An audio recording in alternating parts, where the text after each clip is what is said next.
February 17th, 2026. While most of the world is still recovering from New Year's hangovers, over 1 billion people are preparing for a different kind of New Year. One that doesn't start on January 1st. One that's been calculated by the moon for over 3,000 years. It's the Lunar New Year. And this time, it's bringing something that only happens once every 60 years.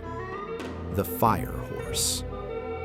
The last time this happened was 1966, the year of global revolution, cultural upheaval, the year that changed everything.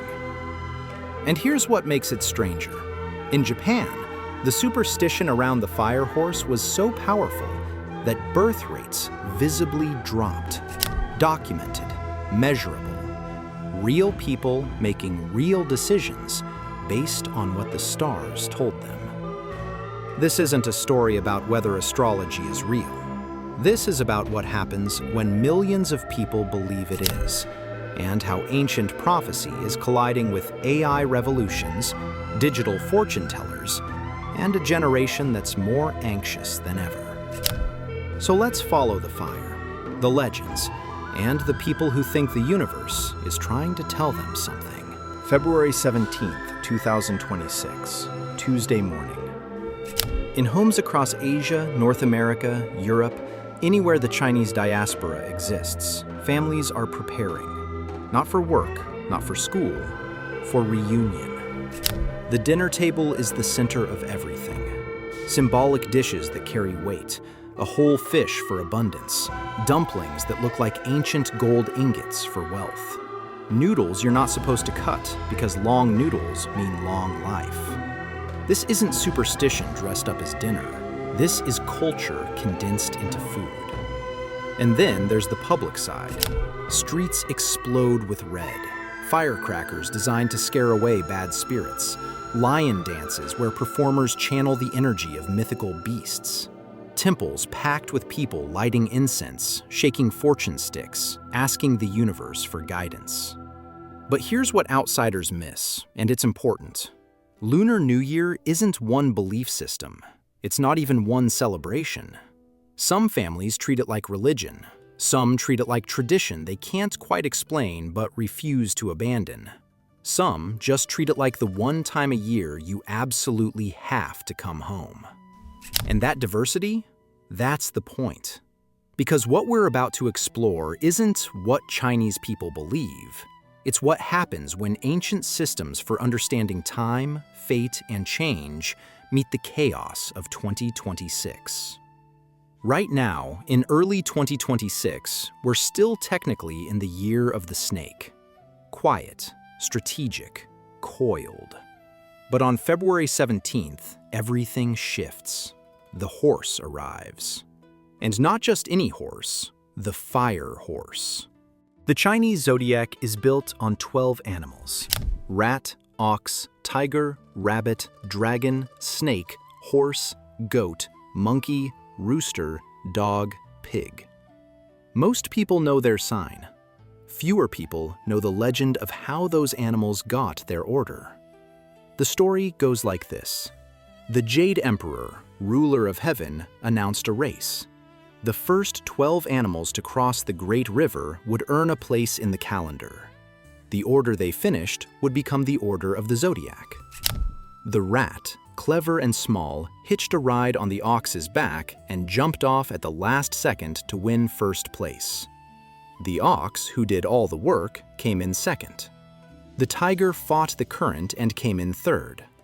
The rabbit hopped across on stones and logs, fourth. The dragon could have won easily, but stopped to make rain for a village suffering from drought, fifth place. The snake hid in the horse's hoof and scared it at the finish line, slipping into sixth.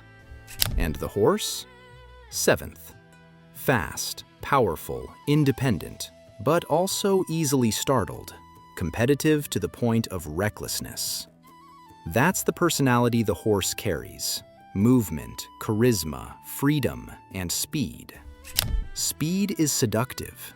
Speed makes you feel like you're finally catching up, like you're in control of time instead of the other way around.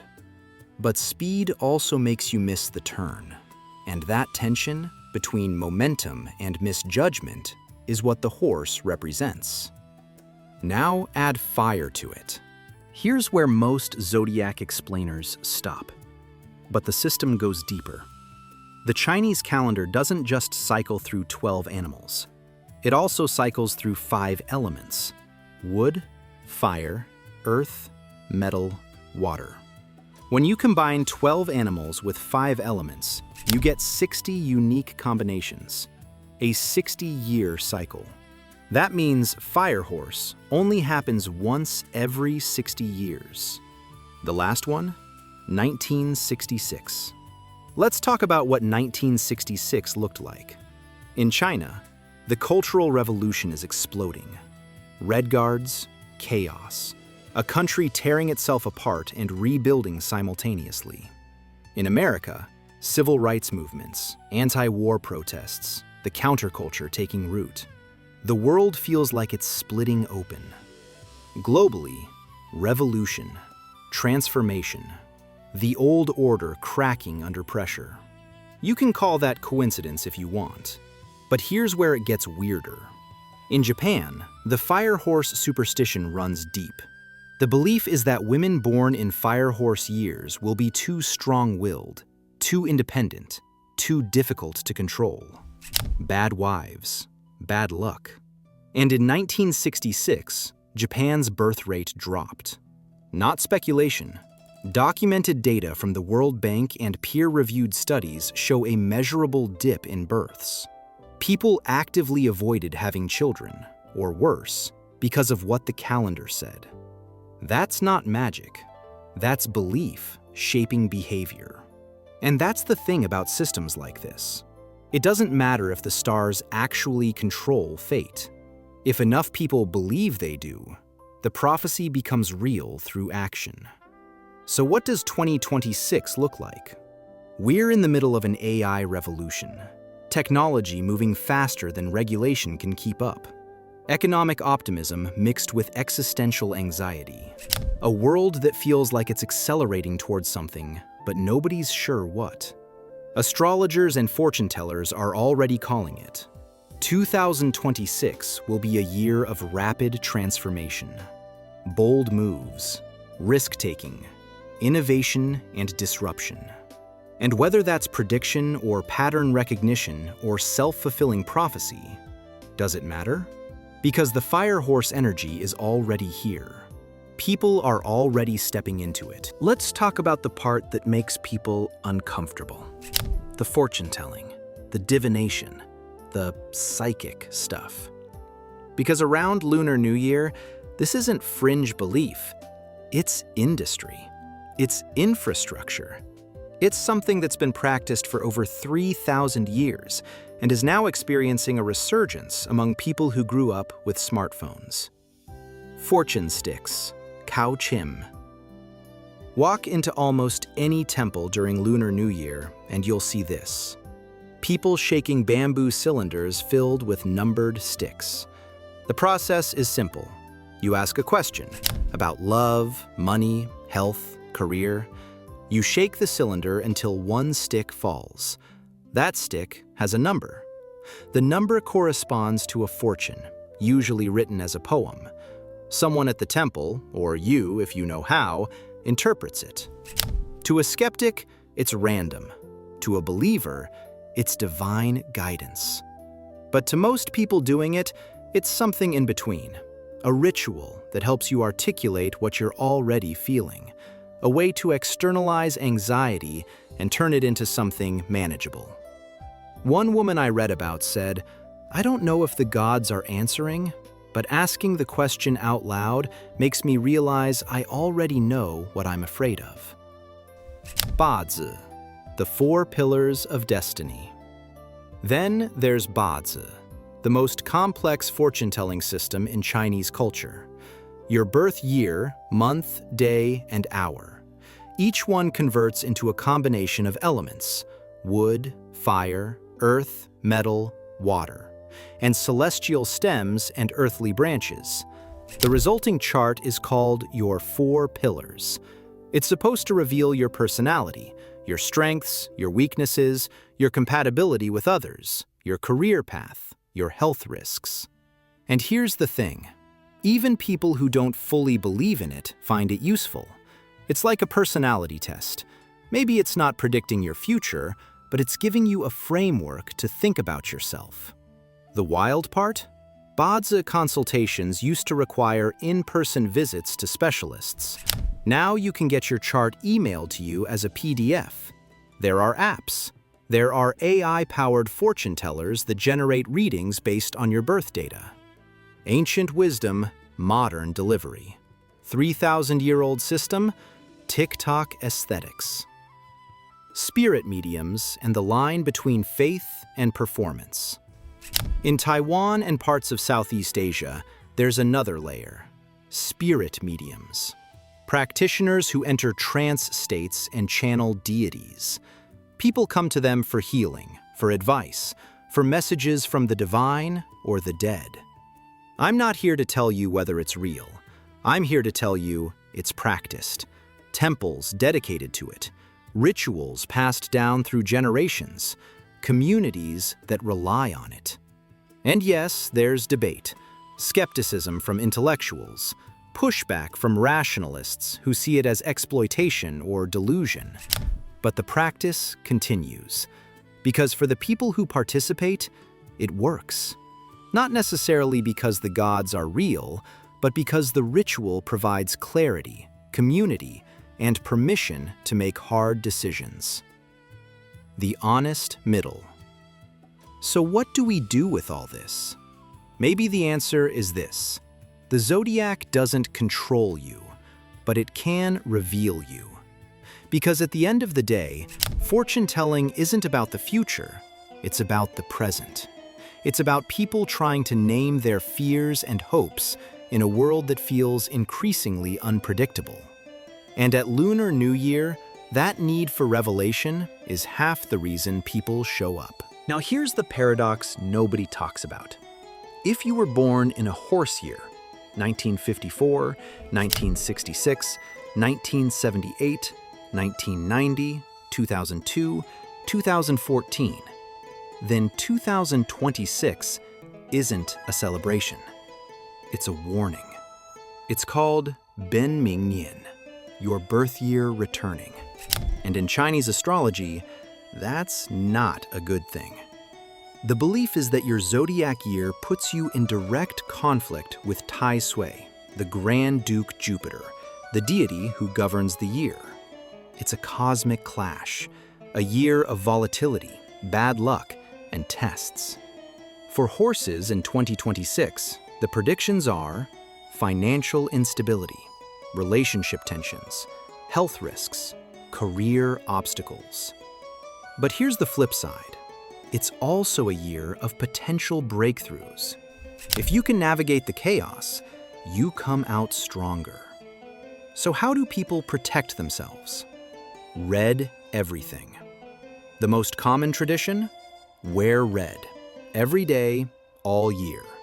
Red underwear, red socks, red belts, red bracelets. But here's the catch. You can't buy it for yourself. It has to be gifted to you by someone who cares about you. Parents, partner, close friend. The red is supposed to ward off bad energy, keep you visible to protective spirits, a shield against misfortune. Jade and protective amulets. Jade is believed to absorb negative energy.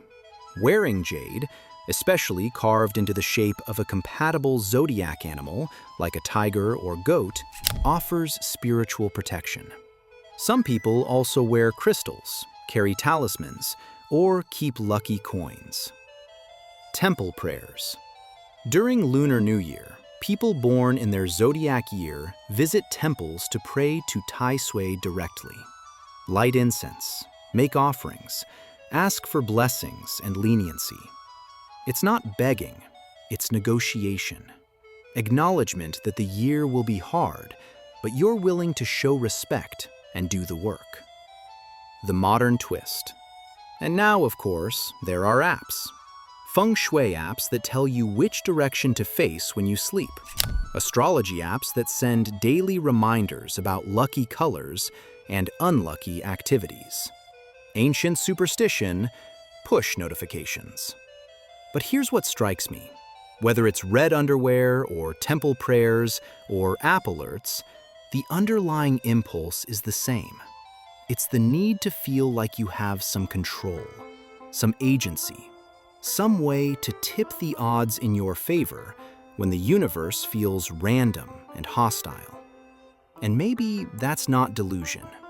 Maybe that's just being human. 2026. The world is faster than it's ever been. AI is rewriting industries overnight. The job market is unstable. Climate anxiety is real. Political systems feel broken. And in the middle of all that chaos, something unexpected is happening. Young people are turning to ancient spiritual practices. In China, there's a boom in what's being called the spiritual economy. Fortune-telling apps with over 100 million downloads. WeChat groups where people share Bazi readings. Young urbanites consulting digital astrologers for career advice, relationship guidance, life direction. It's not just China. Globally, astrology is having a moment. Tarot is mainstream. Manifestation culture is everywhere. And the Chinese Zodiac is part of that wave. But here's what makes it different. The Zodiac isn't just personality descriptions. It's a system for understanding time, cycles, and change. It's a way to make sense of chaos. Why now? Because the world feels unpredictable. Because traditional paths, go to school, get a job, buy a house, retire, don't work the way they used to. Because people are desperate for frameworks that help them navigate uncertainty. And ancient systems, whether it's astrology or tarot or the I Ching, offer something modern culture doesn't. Permission to sit with ambiguity. Permission to say, I don't know what's coming, but maybe I can prepare. The fire horse spirit in modern life. The horse energy, independence, risk-taking, boldness, resonates with a generation that's been told to hustle, disrupt, innovate. Entrepreneurs launching startups, creators building platforms, people quitting stable jobs to chase passion projects. That's fire horse energy, for better and worse. Because speed and momentum feel like progress. But without direction, speed just burns you out. And maybe that's the real wisdom buried in these old systems. Not that the stars control your fate, but that energy without balance is just chaos. So, what do you do with all this? You don't have to believe in astrology to understand what the fire horse represents. It's a story about transformation, about momentum, about the tension between moving fast and moving wisely. It's a reminder that change is constant, that every 60 years, the cycle turns, that nothing stays the same, no matter how much we wish it would. And maybe that's why these systems survive. Not because they predict the future, but because they give us language for the present. February 17th, 2026. The fire horse arrives. For some people, that means celebration. For others, it means caution. For most, it means coming home, sitting down with family, and sharing a meal. Symbolic food, red envelopes, rituals passed down through generations that nobody fully remembers the origin of, but everyone keeps doing anyway. Because the rituals aren't really about the gods or the stars or the elements. They're about continuity. About saying, we were here before you, and we'll be here after you. And for this one night, you're part of something bigger than yourself. The Lantern Festival, March 3rd, 2026. 15 days after the fire horse begins. Lanterns rise into the night sky. Families eat tang yuan, sweet rice balls that symbolize togetherness, completeness. And then the festival ends. the lanterns fade, and everyone goes back to their lives. The year doesn't suddenly become simple. The world doesn't suddenly make sense. But for a moment, it felt shared. And maybe that's the most honest kind of luck there is. Now I want to hear from you. What's your zodiac animal? Are you ready for the fire horse? Do you believe in any of this? Or do you think it's all just stories we tell ourselves to feel less alone? Drop it in the comments. Hit subscribe if you want more deep dives into the systems, ancient and modern, that people use to make sense of chaos.